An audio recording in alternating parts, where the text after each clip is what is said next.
A truck carrying 300 tons of solid ice once drove straight through one of the hottest deserts on Earth, and what happened during that journey became one of the strangest stories anyone in that region had ever witnessed.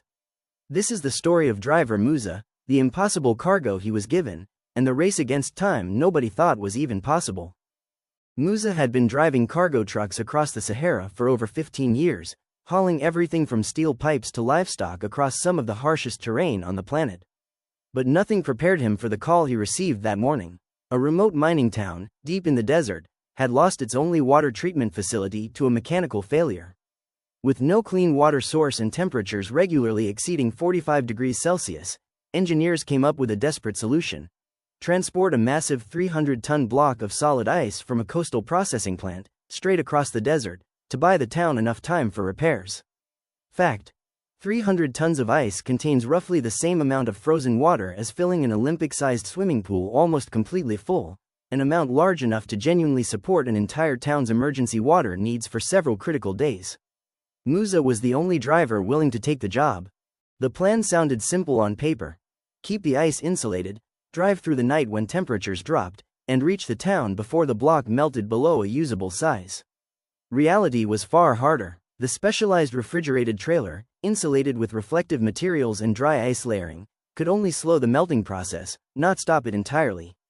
Fact: even with advanced insulation, a block that size loses ice mass constantly once ambient temperatures exceed a certain threshold, meaning every hour of delay wasn't just inconvenient, it was measured in tons of usable water lost forever. Every stop, every mechanical check, every unexpected delay meant watching, quite literally, potential drinking water disappearing into desert air. 6 hours into the journey, one of the truck's rear tires blew out on a stretch of cracked, sun-baked road far from any service station. Musa worked alone under the brutal midday heat, changing the tire as quickly as possible, aware that every extra minute in direct sunlight meant faster melting beneath the trailer's insulation. Fact: desert sand and asphalt surfaces can reach temperatures over 70 degrees Celsius during peak daylight hours, hot enough to cause burns on exposed skin within seconds, which is exactly why most desert cargo routes are planned specifically around nighttime travel whenever possible. He lost nearly 90 minutes to the repair, time he knew he couldn't get back. As night fell and Musa pushed the truck harder to make up lost time, a sudden sandstorm rolled across the open desert, cutting visibility down to almost nothing within minutes. Sandstorms in this region can appear with almost no warning, driven by rapid temperature shifts between day and night, turning familiar roads into disorienting walls of dust and wind. Musa had two choices: stop and wait it out, risking further ice loss, or continue slowly through nearly zero visibility, risking the truck itself. He chose to keep moving, guided only by the faint outline of roadside markers and decades of instinct built from driving this exact route more times than he could count.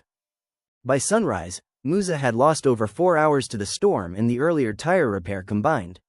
Radio contact with the town confirmed what he feared: their backup water reserves were nearly depleted, with residents rationing what little remained. He made the decision to skip his own rest stops entirely, driving straight through the rising morning heat instead of waiting for nightfall again, calculating that continued delay would cost more ice than the risk of driving through daylight hours. Fact: professional desert drivers are trained specifically to balance vehicle safety against cargo time sensitivity, a skill that becomes critical in emergency transport situations like this one, where the safe choice and the necessary choice aren't always the same thing. Musa reached the outskirts of the mining town just under 30 hours after departing, exhausted, sunburned, and running on almost no sleep. The ice block, weighed immediately upon arrival, had lost a significant portion of its original mass to melting, but crucially, enough remained to supply the town's emergency water needs for the several additional days engineers required to complete repairs on the treatment facility. Residents who had been rationing water for nearly a week gathered as the truck arrived, some of them crying, some simply too exhausted with relief to react at all. Musa later said he didn't think of himself as a hero during the drive. He thought about tire pressure, storm timing, and how many degrees the temperature had risen since his last check, one calculation after another, for 30 straight hours.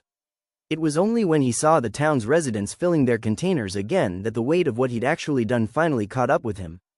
"People think water is simple," he said. "It's only simple until you don't have it. Then it becomes the only thing that matters." Maybe that's the real lesson in a story like this one. Sometimes the most extraordinary efforts in the world aren't dramatic explosions or heroic speeches. They're just one exhausted person, doing the math again and again, refusing to stop until the job is done.